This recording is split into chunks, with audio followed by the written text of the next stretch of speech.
Jusqu'à 9h30, les choses de la vie avec François Duval. Votre chien ou votre chat au cœur de notre émission ce matin jusqu'à 9h30 avec notre comportementaliste animalier Pascal Tréorel. Bonjour. Bonjour François, aux éditeurs et aux animaux, évidemment, tous les animaux. Oui, exactement. Pascal, vous allez bien ? Ça va très bien ce matin. Bon, eh bien écoutez, on a déjà des questions concernant votre chien ou votre chat, et notamment Yannick qui est avec nous de IF. Ah non, pas Yannick, on me dit que c'est Odile, pardon. Bonjour Odile. Odile de Oui, Vassy. bonjour. Ça va Odile ? Ça va et vous ? Très bien, merci. Alors, quelle est votre question à Pascal ? Alors, moi, je vous appelle pour ma chienne qui est carrément excitée, quoi. Comment ça ? C'est-à-dire, quand on rentre, quand il vient quelqu'un, elle saute partout, elle saute sur les gens, c'est la folie, quoi. Et donc, même si on la regarde pas. Ça vous dérange alors ? Ah ben, c'est très embêtant, oui. Pascal ? Ouais. Bonjour Odile. Oui, bonjour Pascal. Dites voir, qu'est-ce que c'est comme race et quel âge ça lui fait ? Alors, elle a 2 ans et demi, presque, et alors, maman était labrador, et papa est griffon. Alors, elle a plus du griffon, hein. Ok, bon, c'est bien, il y a du mélange, pourquoi pas. Oui, oui. Bon, alors, quand elle saute, les gens arrivent, c'est carrément je saute, je m'énerve, je tourne autour, je vais être le premier à toucher les gens, c'est ça un petit peu ? Oui, voilà. Et alors quand vous êtes dans la rue en laisse... je l'emmène pas dans la rue, parce que c'est pas possible, quoi. C'est Donc, pas possible. Là, Odile, effectivement, ça va directement vers moi, l'éducateur canin, parce que là, il faut lui montrer les bonnes manières. Oui. Alors, le conseil que je vais vous donner, Odile, c'est de la prendre en laisse quand quelqu'un arrive chez vous, et de lui demander de s'asseoir, et dire aux gens de ne pas toucher le chien, de ne pas le regarder, complètement l'ignorer. Parce que il y a 2 choses à bien observer. Il y a le chien, effectivement, qui est peut-être énervé, enfin voilà. Et puis il y a les gens, mais non, faut la laisser faire parce qu'ils ne veulent pas vous déplaire, alors il faut laisser faire. Je suis pas d'accord. Il faut la garder en laisse, la faire s'asseoir, et à ce moment-là, vous pouvez dire bonjour. Mais Odile, on va s'y préparer à l'avance, c'est-à-dire que vous allez faire des entraînements. C'est-à-dire que vous allez le faire prendre le chien en laisse dans la maison, aller à la porte de sortie, la faire s'asseoir, ouvrir la porte, évidemment il n'y a personne à ce moment-là, mais le chien dans sa tête va commencer à se dire c'est un emplacement qu'il faut garder assis. Et là le chien va faire un exercice. Et vous allez le faire 5-6 fois dans la journée. Et quand votre mari ou je sais pas quelqu'un d'autre arrive le soir, prévenez-les de ne pas regarder le chien. Et vous allez faire le même exercice. Quelqu'un qui sonne, eh bien on va faire asseoir le chien toujours tenu en laisse, vous ouvrez la porte et vous dites bonjour aux gens en premier. C'est important que vous touchiez les gens en premier. Alors, c'est vrai que ça va frustrer un petit peu la chienne, et vous la gardez en laisse quelques minutes. Au départ, les gens vont trouver ça bizarre, même votre entourage. Mais vous allez voir vite le bénéfice, c'est que le lendemain, quand quelqu'un va sonner, la chienne sait arriver à la porte, s'asseoir et attendre. C'est ça qu'on doit arriver. Alors, vous n'y arriverez pas en une fois, Souvent, je dis bien aux gens, vous voyez, François, c'est pas une machine, un chien. Il faut l'éduquer. Donc, ça peut demander 1 semaine à 10 jours, mais vous aurez des résultats, Odile. Voilà Odile, merci pour votre question. D'accord, je vous remercie. À très bientôt, merci Odile. Bonne journée. Et nous restons dans le Calvados, à Saint-Martin de Bienfait avec Francine. Bonjour Francine. Bonjour, voilà, moi je vous appelle parce que j'ai une chienne qui a 8 ans et demi, à peu près, et elle mange, elle dévore, même on peut dire, tous ses tapis, ses coussins, et voilà. Faut lui donner à manger, Francine. J'arrête pas de lui donner à manger. Par contre, c'est une chienne qui ne fait jamais de bêtises dans la maison. À part ça. Voilà. Mais alors, je sais plus quoi faire. Bonjour Francine. Bonjour. Bon, c'est vrai qu'il doit y avoir des choses à faire quand même. Écoutez, je sais pas. Par exemple, on lui donne des jouets, elle mange des jouets. On lui donne des espèces d'os, là, en peau de buffle ou je ne sais quoi. Elle va les cacher dans la terre. Elle s'amuse, Pascal, non ? Oui. Il y a du jeu, il y a beaucoup de choses derrière ça, Francine. Par contre, vous m'avez... c'est un croisé ou non, un labrador, vous m'avez dit ? Non, moi c'est... la mère est braque allemand et le père c'est Cortal. D'accord. À 8 ans, est-ce qu'elle a été opérée, stérilisée ? Non. D'accord. Elle a rien eu. Elle a rien eu, d'accord. Alors, d'abord, rappelez-vous qu'il faut 2 repas de croquettes par jour, ou d'aliments par jour. 2 repas. Et que ce soit... moi, je lui ai toujours donné qu'un repas, parce que le deuxième, elle mangeait pas. D'accord, elle mange alors, tous les soirs. Oui, sauf si le chien vraiment n'aime pas avoir 2 repas, donnez-lui-en un seul, mais le fait que le chien doit manger, si vous voulez, rentrer quelque chose dans son estomac, une sensation de satiété, c'est souvent les chiens qui ont 2 repas détruisent un petit peu moins. Bon. C'est comme ça. Et puis, offrez-lui des jouets qui soient indestructibles. Ça existe, hein, il y a des marques bien connues, ça existe. Et là, vous pourrez justement mettre des choses dans ce jouet, des friandises et autres, qu'elle va avoir beaucoup de mal à attraper. Elle va en avoir des petits bouts, elle va en avoir des petit à petit. Mais le temps qu'elle est en train de se vautrer sur ce jouet, eh bien là, à ce moment-là, vous avez autre chose à faire, elle détruira moins, enfin, s'esquintera moins. Voilà. Elle va pouvoir s'occuper. Ok, Francine? D'accord. Donc il faut l'occuper. Et puis une autre chose, c'est que souvent les chiens ont besoin de sortir. Il faut les sortir, et ça je le répète souvent, François. Ils s'amusent dans la nature. Mais oui. Nous, elle a la campagne, elle court partout où elle veut. Oui, où elle veut, mais est-ce que vous allez avec? Est-ce que vous participez avec? Tous les jours, je fais ma marche à pied avec. Ah bah alors voilà, c'est parfait. Alors, c'est bien. Hein. Il faut lui faire comme ça. Ouais, il faut lui faire voir autre chose, que le chien s'occupe de ça. Alors la destruction et vraiment ingérée, il faut faire attention parce qu'il y a des chiens, malheureusement, on est obligé de les opérer pour enlever tout ce qu'il y a dedans. C'est ce que je lui dis des fois, ça va mal finir. Et alors elle vous répond? Qu'est-ce qu'elle répond? Rien du tout, elle continue. Et remarquez, elle fait surtout ça quand on la laisse toute seule. Alors, Francine, quand ça arrive, et puis surtout François, quand ça arrive, il y a des gens des auditeurs qui nous écoutent, et des chiens qui mangent tout, absolument tout, et j'en ai un en ce moment. C'est un petit chien, c'est un chihuahua. Donc j'ai été obligé de lui mettre quelque chose de bien spécial, en comportement, de façon à éviter cette ingération, parce que le chien il mangeait absolument tout, bout de bois, mais les cailloux, le métal, le plastique. Il a déjà été opéré 2 fois. Il faut absolument que ça s'arrête. Donc il y a des techniques pour ça. C'est l'éducateur qu'il faut voir, qui va vous donner. Nous sommes du côté d'Argentan, cette fois-ci dans l'Orne, avec Annie. Bonjour Annie. Bonjour. Alors vous avez reçu un bébé chien, c'est ça? J'ai acheté un bébé chien dimanche. Voilà, tout va très bien, il est adorable. C'est un Estrella, c'est un montagne du Portugal. Et donc j'aurais besoin de quelques conseils. J'ai parlé avec l'éleveur, mais j'aurais besoin de quelques-uns de vos conseils parce que nous avons des chambres d'hôtes et hier soir nous avons des clients. Le chien est arrivé dimanche, il n'y avait pas de clients. Lundi, il n'y avait pas de clients, donc il était là, bien sage, dans la cour. Le transport en voiture pour la première fois de sa vie, c'était parfait. La promenade sur la plage pour la première fois de sa vie, c'était parfait. Mais hier soir, on l'a mis à l'écart parce qu'on ne savait pas comment il réagirait par rapport à ces 4 clients qui arrivaient. Et là, il a pleuré, et il a trouvé un tout petit trou, pourtant minuscule, pour s'échapper de la grande pièce dans laquelle nous l'avions mis. Alors c'est normal qu'il ait peur des invités, Pascal? Bonjour Annie. Bonjour, c'était plutôt moi qui avait pensé que les clients auraient peur de lui, plutôt que le contraire. Oui, là c'est vrai que vous avez changé, je comprends, hein, vous avez des chambres d'hôtes en se disant, bon, on va le mettre de côté, il faut pas que ça gêne les gens. Finalement, le chien, lui, s'est senti complètement mis à l'écart et il vous l'a fait savoir, hein, puisqu'il va la pleurer, il a dû gratter un petit peu, voilà. Et on va rectifier le tir, Annie, hein. Prenez-le en laisse. Vous rappelez tout à l'heure l'auditeur. Pour lui donner les bonnes manières, on le prend en laisse. Ça vous permet de laisser le chiot s'approcher des gens, parce que ça va faire partie un petit peu de sa vie d'accepter tout le monde, certaines pièces au moins.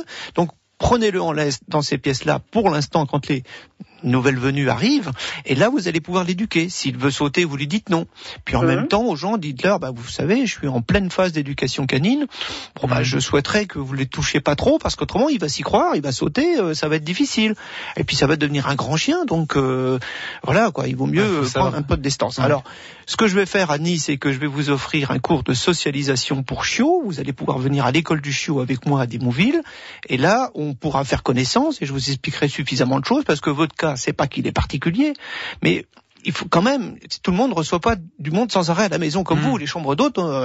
Il y a des conseils à vous donner, et puis vous allez tomber aussi sur des gens qui vont venir avec des chiens, donc je vous donne des conseils, savoir comment le vôtre doit se conduire, parce que la race que vous avez, faut bien la socialiser, parce qu'il y a du travail à faire dessus. Donc François, ce que je propose à Annie, elle va sur internet, sur notre site, école-du-chien.fr, et va voir une rubrique où il y a des bons gratuits. Donc vous allez tirer un petit bon gratuit et venir avec moi samedi matin à 11h. Voilà le mieux que je puisse faire. D'accord. Ce sera beaucoup plus simple, Annie. Voilà. Merci Annie. Donc vous retrouverez Pascal dans quelques jours auprès de lui, auprès de votre chien évidemment. Oui, pas de problème, je vous remercie. À bientôt Annie, merci beaucoup. Au revoir Annie. Allez, nous revenons dans le Calvados avec Emmanuel. Bonjour Emmanuel. Bonjour. Alors, quel est le problème Emmanuel?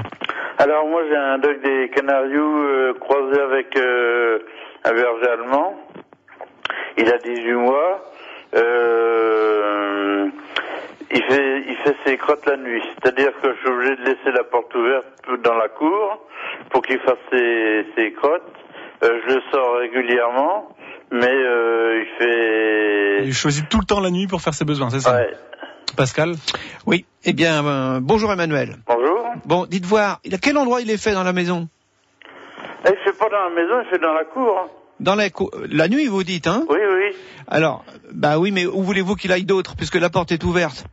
Ben oui, mais si je ferme la porte, il va aller faire dans la maison, si. Ah, voilà, c'est parce que vous avez peur quand vous fermez la porte qu'il fasse dans la maison. Mais à 18 mois, il est capable de se tenir toute la nuit, là, hein, Emmanuel. Ah oui, là, il y a pas de Si on problème. ferme la porte, on le laisse la nuit dans la maison? Ah oui, tout à fait. Donc, Emmanuel, sortez avec lui la dernière fois le soir vers les 22h avant d'aller vous coucher, hein, pour bien vérifier qu'il fasse ses besoins, que tout aille bien.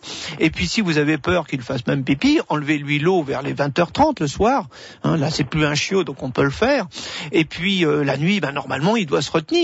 Alors, il ne devrait pas y avoir de problème, Emmanuel, hein, il faut le faire, hein, lui laisser la porte ouverte tout le temps. En fait, le chien ne se retient pas, puisque pour lui, c'est si facile, le si peu qu'il a besoin de faire, il va aller dehors, d'accord? Ce n'est pas qu'il choisit la nuit, c'est qu'il il sort quand il en a besoin. Bah oui, quand il en a besoin. Et puis Emmanuel, tout à l'heure j'ai donné ce conseil-là à François, c'est 2 repas par jour, c'est bien, hein. Alors, un repas le matin, un repas le soir, mais laissez la gamelle 10 minutes en place, mais pas beaucoup plus. Ça permet aussi d'avoir un gros repas qui arrive dans l'estomac le matin et un autre le soir. Mais si le chien mange toute la journée, finalement, il va faire ses besoins aussi toute la journée parce qu'il boit toute la journée. Alors, Emmanuel, sortez-le le soir avec vous en laisse ou pas en laisse dans la cour ou ailleurs, qu'il fasse ses besoins et enfermez-le avec vous dans la maison. Et la à nuit, 18 comme mois, tout le monde, il dort comme tout le monde la nuit. Voilà. Et voilà, c'est comme ça. Voilà, Emmanuel. D'accord. Eh bien, bon courage avec votre chien. Et puis, bonne nuit. Eh ben, je vous remercie. À très bientôt, Emmanuel. Merci. Allez, au revoir, merci. Les choses de la vie. 02 31 44 48 44. Allez, nous restons dans le Calvados à Yves cette fois-ci avec Yannick. Bonjour Yannick. Oui, bonjour à vous deux. Oui, alors dites-nous Yannick. Alors j'ai acheté un chiot berger australien toy à 3 mois. Maintenant il a 4 mois et demi.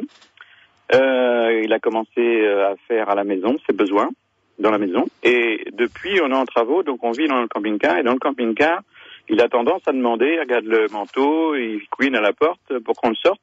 Par contre, on retourne dans la maison pour faire des travaux, etc. Et il refait dans la maison systématiquement, comme s'il avait ses repères. Justement, il a ses repères, c'est ça Pascal? Oui, c'est un petit peu ça François. Bonjour Yannick. Bonjour Pascal. Alors, là, il va falloir de toute façon l'habituer à faire ses excréments sur l'extérieur. C'est-à-dire que quand vous faites vos travaux, gardez-le une demi-heure avec vous et ressortez-le. On fait, donc même si c'est quelques minutes, ça sera suffisant sur la pelouse. Vous avez de la pelouse, Yannick? Oui. Même si c'est sur la pelouse, vous pouvez le sortir. Et ensuite, vous le re-rentrez avec vous. Mais faut la certitude qu'il fasse bien dehors.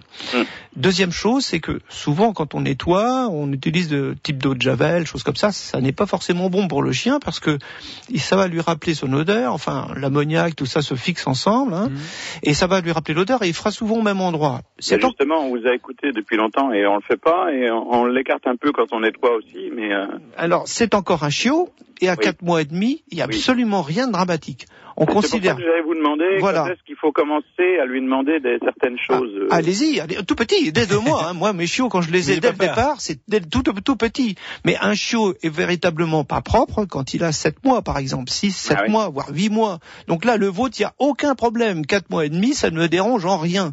Vous, ça vous dérange, je le comprends. Mais moi, dans le comportement, ça... Vous savez, tous les sphincters sont pas mis en place, et puis il suffit qu'il tourne autour de la porte. Vous l'avez pas vu, vous étiez en train sur la porte en train de la nettoyer ou autre chose. Il vous a fait comprendre qu'il voulait sortir, mais vous étiez pas très attentionné. Et là, il va se lâcher. Hein. Et puis, on peut être en train de manger. Ah, j'ai oublié de sortir le chien. Ça fait 3 heures qu'il n'est pas sorti. Un chiot, ça fait pipi toutes les heures et quart. Toutes les heures et demie. Important. Donc ça, c'est important, Yannick. Hein. C'est pour ça qu'il faut le sortir systématiquement. Et s'il ne fait pas dans votre camping-car, c'est parce que c'est très exigu, c'est tout petit. Et donc là, le chien, il se méfie, quoi. Il n'a pas envie de faire là où il vit, en fait. Alors que dans la maison, c'est un plus grand espace. Il peut pas se cacher dans le camping-car de trop. Non, il peut pas se cacher. Bon, Yannick, la solution, c'est vraiment de le sortir toutes les heures et quart, toutes les heures et demie. Et s'il a déjà fait à l'extérieur de votre maison, il deviendra propre. Vous allez voir, il va devenir propre. Mais 4 mois et demi, pas de panique. Courage, Yannick, courage. Et je vais embaucher ma femme en plus. Vous avez raison. Merci Yannick, à bientôt. Merci bien pour vos conseils. Bonne journée. À bientôt, merci. Petite dernière question rapide avec Jacqueline de Caen. Bonjour Jacqueline. Voilà, Jacqueline est avec nous. Bonjour Jacqueline. Bonjour. Je vous appelle parce que j'ai mon chat qui a 4 ans et il me mord quand ça le prend. Bonjour Jacqueline. Bonjour. Il vous mord à quel endroit et à quel moment? Il me mord comme ça se présente, c'est comme je me présente si vous voulez. Hein. Mais quand vous le caressez ou alors il vient à vous et il vous attaque? C'est plutôt une attaque si vous voulez. Et ça c'est surtout la nuit. Parce que si je me lève la nuit par exemple une fois, lui aussi il se lève. Et alors, je me recouche, alors tout de suite, il saute sur moi. Jacqueline, vous allez faire une chose simple. Vous savez, les petites bouteilles de soda en métal, quand ils sont vides, c'est très léger. Vous allez mettre quelques petits cailloux dedans. Mais excusez-moi, Pascal, mais j'ai acheté une bombe à air, vous savez. Oui, c'est bien. Et alors, quand il la voit, il comprend, parce qu'il fuit.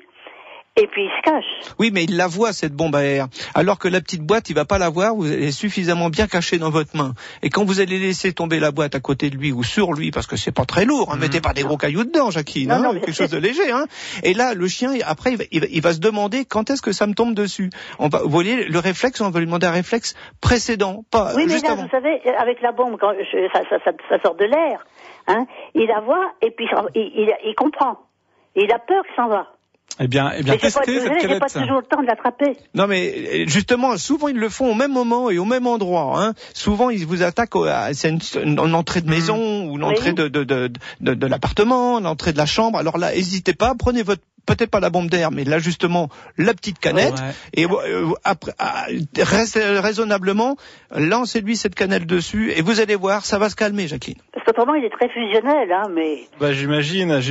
Donc testez bien cette canette avec des petits cailloux à l'intérieur et vous le verrez, ça marchera, Jacqueline, d'accord? D'accord. Bonne journée, merci. Merci, au revoir. Et merci à vous, Pascal Treuret, d'être passé dans nos studios. À très bientôt. Merci.